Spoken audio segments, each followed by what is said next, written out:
नमस्कार, India voice देख रहे हैं आप। मैं हूं आपके साथ रिया डंगवाल। मुख्यमंत्री पुष्कर सिंह धामी लाइव हैं, क्या कुछ कह रहे हैं आपको सुनवाते हैं। भाई राजेश शुक्ला जी, जिला प्रभारी आदरणीय नीरज सिंह जी, जिनका एक लंबा अनुभव समाज के क्षेत्र में है, उत्तर प्रदेश सरकार के मंत्री आदरणीय राकेश सचान जी और मोहाली क्षेत्र के लोकप्रिय विधायक भाई शशांक द्विवेदी जी, पूर्व एमएलसी राकेश सिंह जी, लोकसभा के संयोजक रामकिशोर मिश्रा जी, श्रीमती गीता सिंह जी, विधानसभा के प्रभारी रमाकांत मिश्रा जी, श्री कल्याण सिंह जी विधानसभा संयोजक, मिथिलेश यादव जी ब्लॉक प्रमुख, रीता सिंह जी ब्लॉक प्रमुख, जगदीश पासी जी एवं मंच पर आसीन सभी हमारे नेतागण, सभी हमारे पदाधिकारीगण और आज इस सभा में बड़ी संख्या में पधारे सभी मेरे बड़े बुजुर्ग उपस्थित माताएं, बहनें, मेरे नौजवान साथियों और मीडिया के हमारे सभी मित्र, पत्रकार मित्र, छायाकार बंधु, मैं सबसे पहले तो आज ऋषियों की तपोस्थली नैमिषारण्य कि इस महान धरती को प्रणाम करता हूं। आप सबको भी अपनी ओर से देवभूमि उत्तराखंड के मुख्य सेवक के नाते आप सबको प्रणाम करता हूं, आप सबका अभिनंदन करता हूं, आप सबका स्वागत करता हूं। भाइयों बहनों, मैं जानता हूं बहुत ज्यादा मुझे बोलना नहीं है, क्योंकि मुझे अगली भी 2 और सभाओं में सम्मिलित होना है।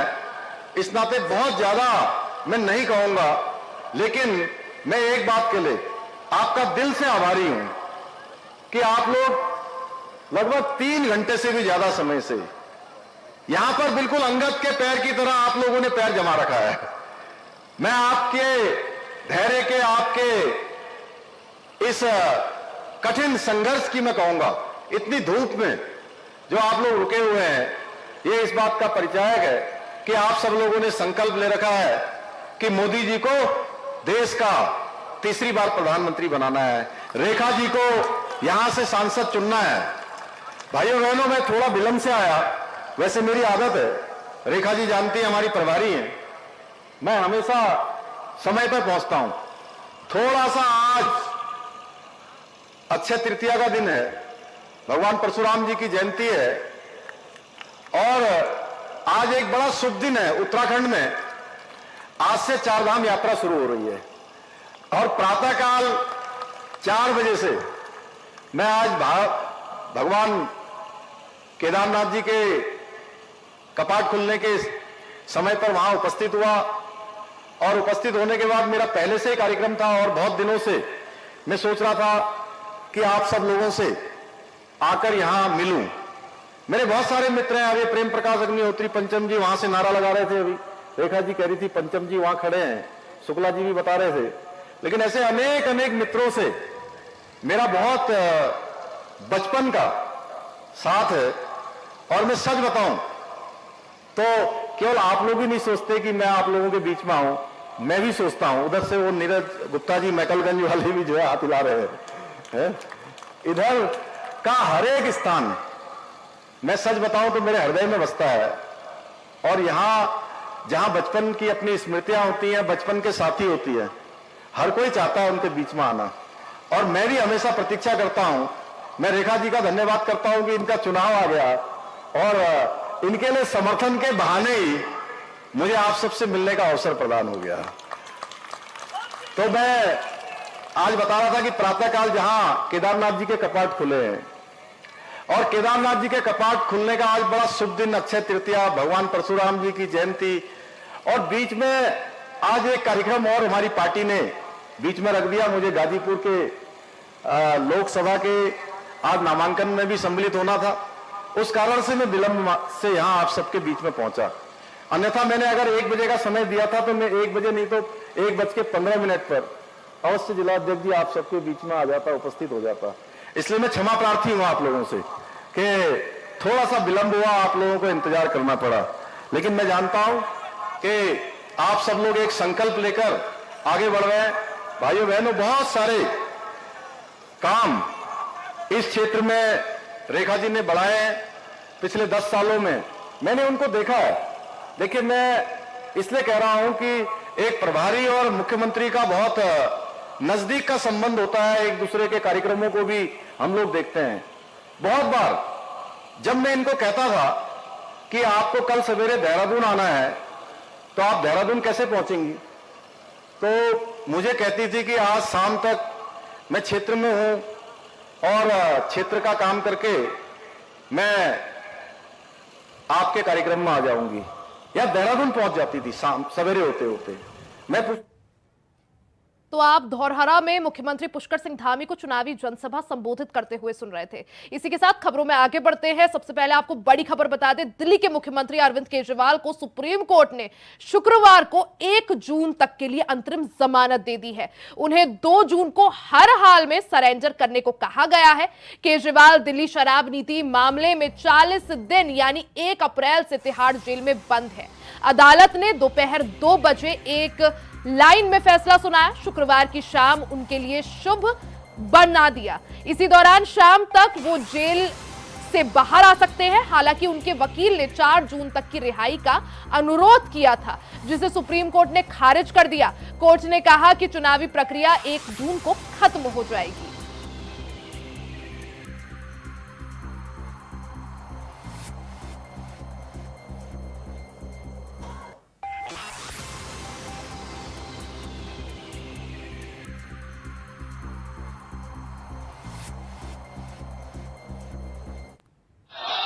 आज जो सुप्रीम कोर्ट का फैसला आया है, इस फैसले से सिर्फ अरविंद केजरीवाल जी को अंतरिम जमानत नहीं मिली। इस फैसले से सत्य की विजय हुई है। इस फैसले से लोकतंत्र की विजय हुई है। इस फैसले से देश के संविधान की विजय हुई है। हमारे देश के इतिहास में जब जब संविधान खतरे में आया है, जब जब लोकतंत्र खतरे में आया है, तो हमारे देश में सुप्रीम कोर्ट सामने आया है और लोकतंत्र की रक्षा करने में सुप्रीम कोर्ट ने एक बहुत बड़ी भूमिका निभाई है। लोकसभा चुनाव जो लोकतंत्र का महापर्व होता है, इस लोकसभा चुनाव के दौरान जिस तरह से 3-3 बार के प्रचंड बहुमत से चुने हुए मुख्यमंत्री को लोकसभा चुनाव में प्रचार से केंद्र की भारतीय जनता पार्टी की मोदी सरकार ने वंचित किया था, आज सर्वोच्च न्यायालय ने इस देश से मोहब्बत करने वाले, संविधान से मोहब्बत करने वाले, लोकतंत्र से मोहब्बत करने वाले के दिलों में एक उम्मीद की किरण जगाई है। हम पूरे दिल्ली के लोगों की तरफ से, देश के संविधान प्रेमियों की तरफ से, पूरी पार्टी की तरफ से सर्वोच्च न्यायालय का धन्यवाद करना चाहते हैं, जिसमें केंद्र की पूरी सरकार, उनकी पूरी आर्टिलरी, पूरी मशीनरी एक मुख्यमंत्री को जेल में रखना चाह रही थी। और ऐसे मामलों में जहां पे महीनों महीनों बिना सबूतों के लोगों को जेल में रखा गया, उनकी इंटरिम बेल 40 दिन में होना, मुझे लगता है कि कोई चमत्कार से बड़ा ही कुछ है। और ये सुप्रीम कोर्ट के माध्यम से मेरा मानना है ऊपर वाले का एक इशारा है, ऊपर ईश्वर का इशारा है कि जो भारत में चल रहा है उसमें बदलाव आना जरूरी है। और मेरा मन कहता है कि ये अपने भक्त अरविंद केजरीवाल जी के लिए बजरंग बली हनुमान जी का आशीर्वाद है।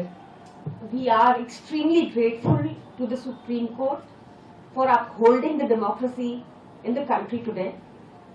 ये जैसा सौरभ भाई ने मुझसे पहले बताया, जैसा आतिशी जी ने मुझसे पहले बताया, जैसा गोपाल सर ने मुझसे पहले बताया, बहुत ही एक्स्ट्रॉर्डनरी सर्कमस्टांसेस में ये बेल ग्रांट हुई है, इंटरिम बेल ग्रांट हुई है। पीएमएलए जैसे संगीन प्रोविजन जहां लगे थे, जिसका मकसद ही सिर्फ बयानबाजी के आधार पर, भाजपाइयों की बयानबाजी के आधार पर अरविंद केजरीवाल जी को जेल में डाल के रखना था, लोकसभा चुनाव से बाहर रखना था।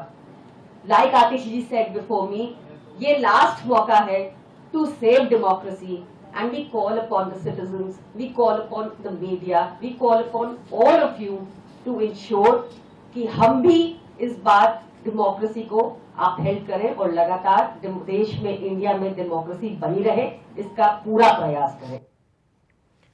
खबर पर ज्यादा जानकारी के लिए हमारे साथ अजीत कुमार संवाददाता दिल्ली से जुड़ गए हैं। अजीत, दिल्ली के मुख्यमंत्री अरविंद केजरीवाल को बड़ी राहत देते हुए सुप्रीम कोर्ट ने अंतरिम जमानत दे दी है 1 जून तक।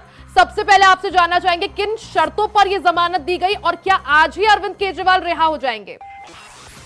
देखिए बिल्कुल रिया, यहाँ पर अगर मैं बात करूँ अंतरिम जमानत को लेकर के 1 जून तक के लिए मुख्यमंत्री अरविंद केजरीवाल को अंतरिम जमानत मिली है और जो अंतरिम जमानत मिली है ये चुनाव प्रचार के आधार पर ही मिली है, यानी कि साफ तौर पर कहा जा सकता है। और जैसा कि जिन समय के अंतराल का जो देखा जाए तो साफ तौर पर कहा जा सकता है कि 1 जून यानी कि जब 7वें चरण की वोटिंग होनी होगी तो उस समय तक के लिए ही मुख्यमंत्री अरविंद केजरीवाल को जमानत दी गई है। 4 तारीख को मतगणना और उससे पहले उनकी जो जमानत अंतिम जमानत वो खत्म हो जाएगी। पहली चीज हम बात करें। दूसरी चीज अगर मैं मुद्दे पर आऊँ तो साफ तौर पर ये कहा गया है, शर्तें रखी गई है कि वो यानी कि इतने इस दिनों के बीच में बतौर मुख्यमंत्री, यानी वैसे तो मुख्यमंत्री वो पद से वो इस्तीफा नहीं दिए तो मुख्यमंत्री वही है, लेकिन बतौर मुख्यमंत्री वो काम नहीं कर सकेंगे। यानी कि ना तो वो सचिवालय जा सकेंगे, ना ही वो सीएम कार्यालय जा सकेंगे, ना ही वो किसी भी ऐसे कागजों पर वो हस्ताक्षर कर सकेंगे जो कि किसी आदेश को पारित करता हो। तो निश्चित तौर पर कहा जा सकता है कि इस तरह की जो शर्तें हैं वो रखी गई है। यानी अजीत, सिर्फ चुनाव प्रचार प्रसार के लिए जमानत दी गई है? बिल्कुल रिया, यहाँ पर कोर्ट ने साफ तौर पर कहा है कि उन्हें केवल और केवल चुनाव प्रचार के लिए ही जो अंतिम जमानत है वो दी गई है और इस समय साफ तौर पर कहा है कि इस संबंधित में कोई भी ऐसी बयानबाजी वो ना करे। निश्चित तौर पर कहा जा सकता है कि मुख्यमंत्री अरविंद केजरीवाल को हालांकि बड़ी राहत जरूर मिली है और जिस तरीके से माना बिल्कुल अजीत, यहाँ पर एक बड़ी राहत दिल्ली के मुख्यमंत्री अरविंद केजरीवाल को, लेकिन देखना ये होगा ये जो समय अवधि उन्हें दी गई है इसमें वो क्या कुछ करते हैं, किस तरह से प्रचार प्रसार को जोर देते हैं और आम आदमी पार्टी में फिर से जान फूंकने का काम करते हैं। बहुत बहुत शुक्रिया जानकारी के लिए। वहीं लोकसभा चुनाव 2024 को लेकर कांग्रेस अपने गढ़ अमेठी और रायबरेली को फतेह करने की तैयारी में है, जिसको लेकर कांग्रेस की तरफ से क्या कुछ तैयारियां की जा रही हैं, इसको लेकर यूपी कांग्रेस की मीडिया प्रभारी गरिमा दसौनी से खास बातचीत की हमारी टीम ने। लोकसभा चुनाव 2024 के 3 चरणों का मतदान संपन्न हो चुका है और अब सभी राजनीतिक दलों की जो रणनीति है वो चौथे और 5वें चरण को ध्यान में रख के बनाई जा रही है। हमारे साथ इस समय बात करने के लिए ऑल इंडिया कांग्रेस कमेटी की तरफ से उत्तर प्रदेश में मीडिया प्रभारी के तौर पर नियुक्त गरिमा जी हैं। गरिमा जी, किस तरीके से आप देख रहे हैं अब आगे के जो बचे हुए चरण हैं उसमें क्या माहौल आपको देखने को मिला? माहौल बहुत पक्ष में है। जिस तरह से 10 साल में इन्होंने झूठे और टॉल प्रॉमिसेस किए देश की जनता के साथ, उसके मद्देनजर तो मुझे लगता है कि इस वक्त बदलाव की बयार है और अब इंतहा हो चुकी है, अब पराकाष्ठा हो चुकी है। एक तरफ आप कहते हैं कि आपने करोड़ों करोड़ लोगों को गरीबी रेखा से ऊपर कर दिया है, लेकिन वहीं दूसरी तरफ आप 80 करोड़ की जनता को 5 किलो राशन मुफ्त देने की बात करते हैं। तो अगर गरीबी रेखा से ऊपर कर दिया तो फिर ये 5 किलो राशन वाले कौन हैं? इस तरह से अनगिनत वायदे हैं जो प्रधानमंत्री मोदी ने प्रधानमंत्री बनने से पहले इस देश से किए और उसके बाद 10 साल में उनको पूरी तरह से झुटला दिया, नकार दिया और एक नया टारगेट अपने लिए कर लिया है कि 2047 तक देश को विकसित भारत बनाएंगे। 47 में वो कहां, हम कहां और आप कहां।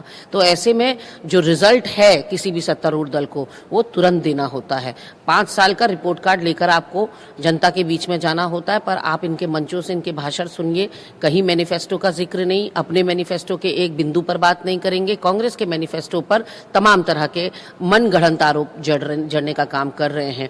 रायबरेली और अमेठी की बहुत चर्चा है। उत्तर प्रदेश में ये दोनों सीटों पे चर्चा होना लाजमी भी बनता है क्योंकि जिस तरीके से हो रहा है। इस बार के क्या कुछ रुझान वहां से दिख रहे हैं? क्योंकि राहुल गांधी ने अमेठी छोड़ के रायबरेली आए हैं, तो क्या लग रहा है इस बार परिवर्तन देखने को मिलेगा? बिल्कुल, अमेठी से देखिए एक साधारण कार्यकर्ता को टिकट दिया है पार्टी ने और ये केवल कांग्रेस पार्टी में हो सकता है कि एक ब्लॉक अध्यक्ष राष्ट्रीय अध्यक्ष के पद तक चले जाए मल्लिकार्जुन खड़गे जैसे, और एक साधारण कार्यकर्ता जिसने सेवा करी है गांधी परिवार की अमेठी और रायबरेली में अपनी नेटवर्किंग की वजह से आज आप देखेंगे कि वो स्मृति ईरानी का घमंड कैसे तोड़ते हैं, क्योंकि कहीं ना कहीं बहुत अहंकार हो गया।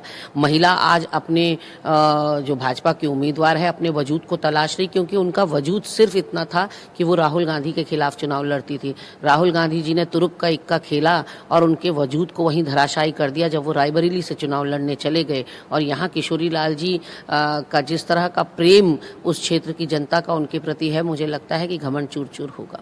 बीजेपी ने राम मंदिर का जो मुद्दा है उसको मुख्य रखा इस बार चुनाव में, और अब बीजेपी की तरफ से ये कहा जा रहा है कि अगर कांग्रेस वापस आई तो राम मंदिर का जो फैसला है वो भी वापस हो सकता है। भारतीय जनता पार्टी अपमान के लिए जानी जाती है, कभी जनादेश का अपमान, कभी विपक्ष का अपमान।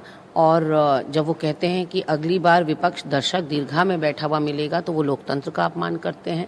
इसका मतलब वो प्रधानमंत्री जिसे लोकतंत्र में विश्वास नहीं होगा, क्योंकि लोकतंत्र में आपको पता है विपक्ष की भी उतनी ही महत्वपूर्ण भूमिका है जितनी सत्ता पक्ष की है। तो विपक्ष नहीं रहेगा फिर तो तानाशाही आ जाएगी। बहुत बहुत शुक्रिया हमसे बात करने के लिए। तो साफ तौर पर गर्मा जी थी जिनका कहना है कि कांग्रेस जो है असल मुद्दों को लेकर जनता के बीच में है और बड़ा रुझान भी देखने को मिल रहा है। मतदान प्रतिशत में जो कमी आई है वो चूंकि मतदाता जो है वो निराश है, और शायद यही वजह है कि मतदाता उस संख्या में घर से नहीं निकलने जिसमें उनको उम्मीद थी कि वो जाएंगे मतदान करेंगे, और इसीलिए तमाम प्रयासों के बावजूद मतदान प्रतिशत में इजाफा देखने को नहीं मिल रहा है।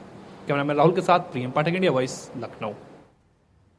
गोरखपुर में मुख्यमंत्री योगी आदित्यनाथ ने चुनावी जनसभा को संबोधित किया। वहीं संबोधित करते हुए सीएम योगी ने कहा कि देश में लगातार विकास के काम हो रहे हैं, और उन्होंने कहा कि आज इंसेफेलाइटिस की समस्या समाप्त हो गई है, माफिया समाप्त और मच्छर भी समाप्त हो गए हैं। साथ ही उन्होंने कहा कि 2 करोड़ घरों में शौचालय भी दिए गए हैं, और उन्होंने क्या कुछ कहा आपको सुनवाते हैं।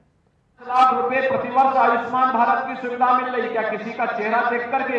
नहीं, हर व्यक्ति जो भारत का नागरिक है, गरीब है, पात्र है, उन सबको इस सुविधा प्राप्त है।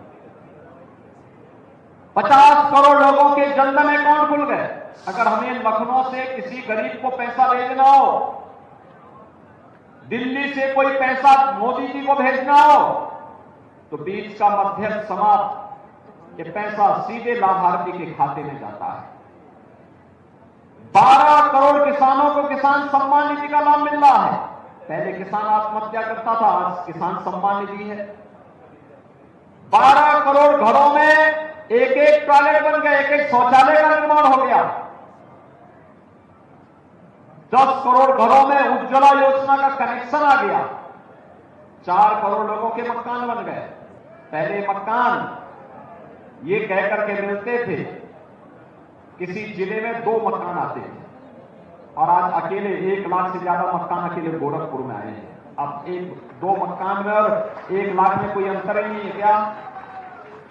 और विकास किस कदर, एम्स, फर्टिलाइजर, रामगढ़ताल, 4 लेन और 6 लेन की सड़कें, आयुष विश्वविद्यालय, यानी एक लंबी श्रृंखला है। आप गिनते गिनते थक जाएंगे, विकास के कार्यों की कोई गिनती नहीं है, लंबी श्रृंखला है। पिपराइच में चीनी मिल भी है, तो सैनिक स्कूल भी है, तो नलावा से विद्यालय भी है, सड़क भी है, पुल भी है, बिजली भी है। और पहले बिजली नहीं मिलती थी, पहले हम बिजली के लिए लड़ाई लड़ते थे, आंदोलन करते थे। आज 24 घंटे बिजली मिल रही है ना बहनों भाइयों। पहले अशुद्ध जल के कारण इंसेफ्लाइटिस होती थी, आज इंसेफ्लाइटिस को पूरी तरह समाधान कर दिया गया, समाप्त, बीमारी समाप्त, यानी माफिया भी समाप्त, मच्छर भी समाप्त। और अब तो ये चुनाव पूरी तरह तीसरे चरण आते आते वहां तक पहुंच चुका है जब विपक्ष ने अपनी हार मान ली है। कांग्रेस, सपा, बसपा सबने अपनी हार एक प्रकार की स्वीकार कर ली है, और अब वे भगवान राम के ऊपर ही टिप्पणी करने लग गए। कोई कहता राम मंदिर बेकार बना, कोई कहता है कि भारत को राम मंदिर से क्या लाभ हुआ। कांग्रेस के वक्तव्य है, समाजवादी पार्टी का वक्तव्य है कि राम मंदिर बेकार बना।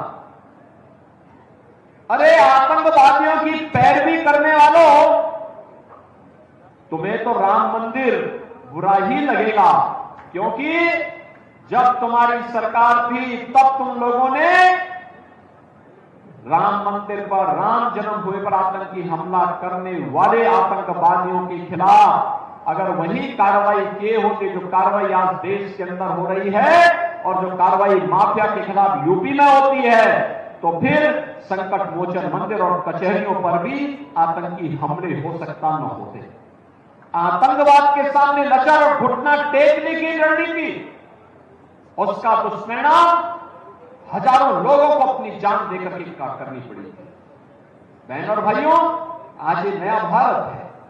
इस नए भारत में सम्मान भी है, सुरक्षा भी है, विकास भी है, गरीब कल्याण भी है, बिना भेदभाव के शासन की योजना से जोड़ने का अभियान भी है, आपकी आस्था का सम्मान भी है, बेटी के जन्म लेने से लेकर के शादी ब्याह तक योग्य बनने तक उसके लिए तमाम प्रकार की योजनाएं, नौजवानों के लिए नौकरी है, रोजगार है, निवेश है, ढेर सारी चीजें उनके लिए भी है।